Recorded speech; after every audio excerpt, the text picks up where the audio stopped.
Yellow. Welcome to Vice Grip Garage. That's my 1989 K 2500. In this episode, we're back on the old C10 here. Anyway, I'd like to fix on the old 69 GMC a little bit more. Derek Bieri from Vice Grip Garage went from wrenching on rusty, forgotten cars in the middle of nowhere to building one of the most talked-about automotive channels on YouTube. But recently, things have been feeling different. People are asking questions, rumors are flying around, and fans can't help but wonder, what's the real story? But we're finally going to answer the most commonly asked question ever, forever in the history of Vice Grip Garage. Today, we have the full story. So, don't blink, don't skip, and definitely don't click away. Because once you hear the full story of what actually happened to Derek Bieri, you'll never look at Vice Grip Garage the same way again. Come along. Why Derek Bieri left corporate life to follow his passion. Long before millions of people found themselves glued to their screens, watching old rusty cars get a second chance at life. Derek Bieri's day-to-day looked very different. He wasn't wearing oil-stained jeans or flannel shirts back then. Instead, he was buttoning up crisp business suits and walking into boardrooms, shaking hands with executives, and discussing numbers that had nothing to do with horsepower. People often wonder how someone so deeply tied to cars could spend years in such a different world. And Derek himself admitted that even though cars had been a part of his childhood, life initially steered him toward a polished corporate career. He worked hard, built his name in the business world, and climbed ladder after ladder until he was sitting in high-level positions, sometimes as a president, sometimes as a C-level officer, and at other times as a business owner. On paper, he had made it. But beneath all of that success was a man who, as he would later reveal, felt far more at home in a garage than in any corner office. And isn't it fascinating how someone can appear to have everything, yet still feel as if something essential is missing? That's the part of the story most people don't see. The part where dreams achieved don't always feel like dreams lived. And if you've ever wondered why someone would walk away from comfort, recognition, and even the life others envy, you'll want to stay with me right up to the very end of this video. Because only then will the full picture come together, and you'll truly understand. Derek's story didn't shift overnight. For years, he poured his energy into the corporate grind, mastering strategies, running teams, and showing the kind of determination people often associate with leaders. He achieved what many people dream of: financial stability, influence, and respect. But behind the polished exterior, he admitted he was slowly being pulled in another direction. He liked what he had achieved, but he confessed that the structured routine of the corporate world didn't feel like where he truly belonged. Eventually, the pull became too strong to ignore. Derek described the shift in the simplest yet most telling way. He said he had traded his suit jacket for a flannel. That single sentence captured years of change and the decision to step away from desks and conference calls and step back into the smell of grease and gasoline. When he first dipped his toes into content creation, the beginnings were as humble as anyone could imagine.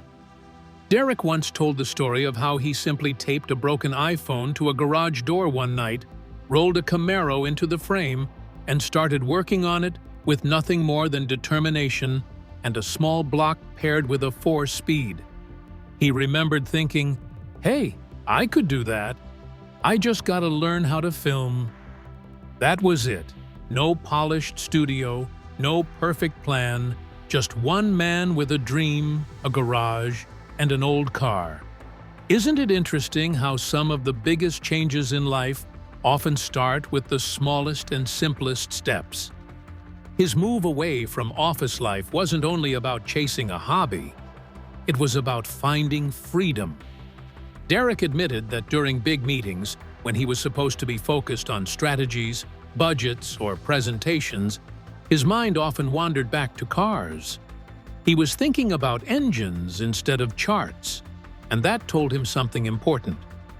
His passion was elsewhere. The corporate world gave him security, but it never gave him the fulfillment he craved. He wanted to set his own schedule, make his own choices, and follow his own passions instead of simply following profit margins. He realized that success without joy was a kind of quiet trap, and that thought pushed him toward change. What made his story even more remarkable was how his years in business didn't go to waste. Instead, those same skills he had sharpened in the corporate world, organization, leadership, planning, and strategy, became powerful tools when he began building what would eventually become Vice Grip Garage. Viewers only saw the old cars, the hard work, and the charm of his down-to-earth style. But behind the scenes was someone who knew how to manage growth, handle challenges, and think big. It turned out that his business background didn't clash with his new life. It fueled it. Isn't it almost poetic how the very thing that once pulled him away from his passion ended up helping him build it stronger than ever? As Vice Grip Garage grew, so did the demands of the channel. This wasn't just a hobby anymore. It became a full-time endeavor that required structure, planning, and a lot of dedication. His wife Jessica eventually joined him in the journey, leaving her own teaching career to help manage the whirlwind of responsibilities that came with their success. The couple proved that this wasn't only about cars, it was about creating a life that aligned with who they were at their core. Together, they poured their efforts into making the channel resonate with people, staying true to Derek's philosophy of keeping builds budget-friendly and making car restoration accessible to everyday folks. At the end of the day, Derek's journey was a story of courage, as much as it was about cars. He showed that it's possible to walk away from something safe and stable in order to chase something meaningful. His path reminded people that fulfillment often hides behind risks, and that sometimes leaving a suit behind for a flannel can be the most powerful decision of all. After all, what's the point of success if it doesn't make you feel alive? His journey didn't just prove that passion, persistence, and the courage to start over can change the course of a career. It showed that those choices can completely redefine a person's sense of self. And maybe that's why his story feels so universal. Because deep down, we've all wondered if it's ever too late to trade in the life we know for one that finally feels like home. If you stick with me till the very end, you'll see how those childhood moments didn't just shape his mechanical mindset. They became the blueprint for everything he would go on to achieve. How Derek's upbringing shaped his mechanical mindset. Derek Bieri's story, the one that so many fans of Vice Grip Garage find fascinating, really begins long before he ever pointed a camera at an old car. People often wondered where his gift for bringing dead vehicles back to life came from, and the answer, as Derek himself often hinted, could be traced back to his early years in North Dakota. Growing up in the wide open spaces of Minot, surrounded by farmland and long, harsh seasons, meant that survival and day-to-day life often depended on being able to fix things with your own two hands. In a place where broken machinery didn't just mean inconvenience, but could mean losing precious time during harvest, Derek's approach to problem-solving was forged out of sheer necessity. He grew up in an environment where one didn't really get the luxury of calling someone else to fix what was broken. Instead, the question was always, how do we make this work right now with what we already have? That mindset never left him, and it slowly shaped into what many today call his mechanical genius. He would often recall how his rural upbringing wasn't just about living in North Dakota.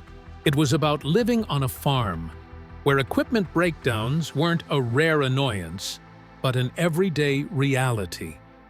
Farm life exposed him to machinery in a way that felt natural, even ordinary, though in hindsight, it was anything but ordinary. Every harvest season came with high stakes. If something broke down during that period, it couldn't wait until tomorrow or next week. It had to be repaired immediately. Otherwise, all the hard work could go to waste. Derek learned quickly that he had to be ready to diagnose, repair, and get things moving, no matter the difficulty. This constant cycle of breakdown and repair taught him lessons that no classroom could ever replicate. And he carried that "make it work with what you've got" mentality everywhere he went. Isn't it interesting how the harshest circumstances often create the strongest skills? But it wasn't only the farm that shaped Derek, it was also the people closest to him.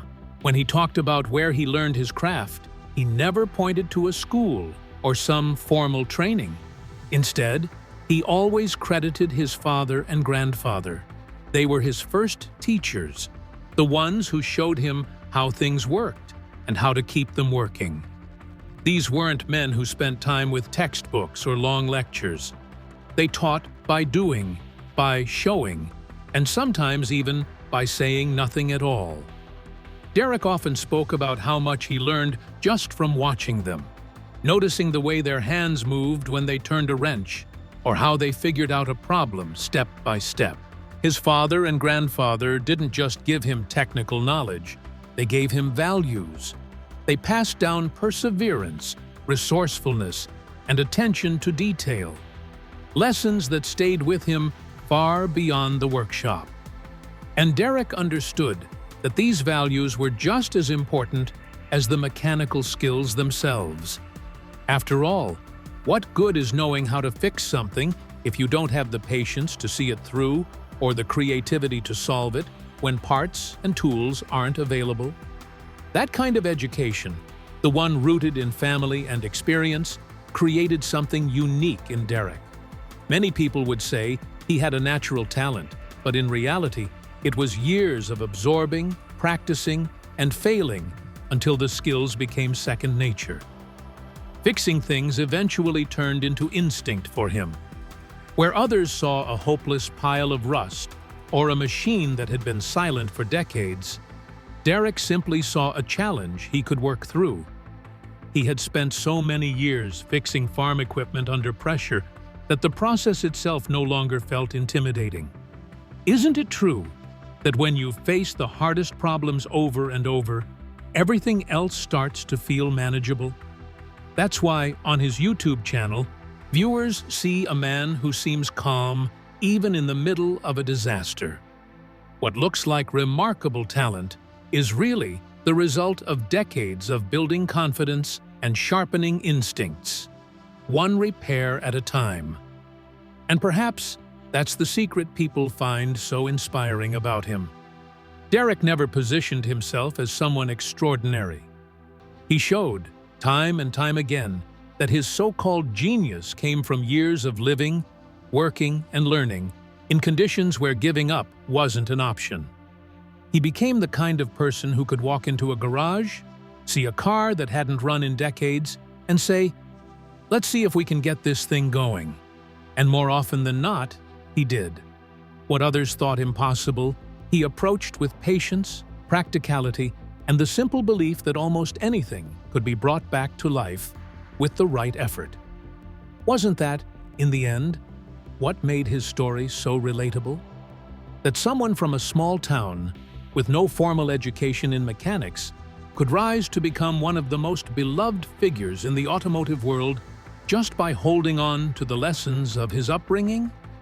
It was clear then that Derek's ability to resurrect abandoned vehicles didn't just happen overnight, nor did it come from some hidden secret known only to him. It was the product of a life shaped by rural challenges, family teachings, and the constant need to fix what was broken in order to move forward. His calm, collected, and often humorous approach to restoration projects was more than entertainment. It was proof that skill built slowly over time can turn into something extraordinary. And if one were to ask him today where it all started, he would likely smile and point back to those long days in North Dakota, when a young farm boy learned that with determination, patience, and a little creativity, nothing was ever too far gone to be brought back to life. And trust me, by the time we reach the end of this story, you'll understand exactly what sets him apart and why this channel feels less like watching cars being fixed and more like watching hope itself being restored. What makes Vice Grip Garage different from other car channels? Vice Grip Garage has managed to carve out a space for itself in the crowded world of automotive YouTube channels, and Derek Bieri, the man behind it, has done this in a way that feels almost effortless, yet deeply intentional. With more than 2.07 million subscribers tuning in, people often say there is something about Derek's approach that feels very different from the usual car restoration content they might stumble upon online. Instead of polished productions filled with pricey parts and flashy upgrades, Derek focuses on what he calls budget-friendly builds and real-world repairs. And this simple choice alone has given his channel a kind of charm that few others capture. After all, isn't it more exciting when someone takes what looks like a hopeless pile of rust and breathes life back into it, instead of showing a project that only a wealthy enthusiast could ever afford to attempt? Derek often explains that his mission has always been to save pieces of automotive history from being forgotten, or worse, crushed and lost forever. And since 2005, he has reportedly pulled over 1,000 vehicles back from the brink. He makes it clear that he does not care if it's a Ford, a Chevy, or an odd import nobody remembers. The point is that every car deserves a second chance.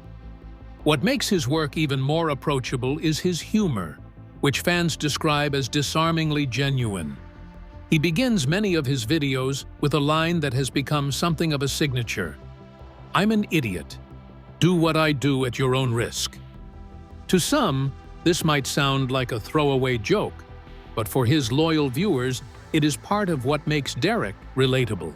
They say it sets the tone immediately, letting everyone know this is not about showing off expertise, but about sharing the ups and downs of the process in an honest way. People often ask themselves, how often do you really see a creator admit failure on camera when so many others prefer to cut away the rough parts and only show the perfect outcome?